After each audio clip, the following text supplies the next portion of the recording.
బుడమేరు వాగు దుర్గమ్మ వెలసిన బెజవాడనే గజగజ వణికిస్తుంది. ఎప్పుడు ఉప్పొంగుతుందో, ఎప్పుడు ఉగ్రరూపం దాల్చుతుందో, ఏ సైడ్ నుంచి ఏ వరద వచ్చి ప్రాణాలు మింగేస్తుందో తెలియని పరిస్థితి.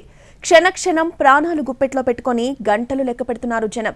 ఇప్పటికే ఉమ్మడి కృష్ణా, గుంటూరు జిల్లాలో 31 మంది అధికారికంగా మృతి చెందారని లెక్కలు చెప్తున్నాయి. ఇక ముందు కూడా ఎలాంటి ఉపద్రవం ముంచుకొస్తుందని స్థానికులు భయభ్రాంతులకు గురవుతున్నారు.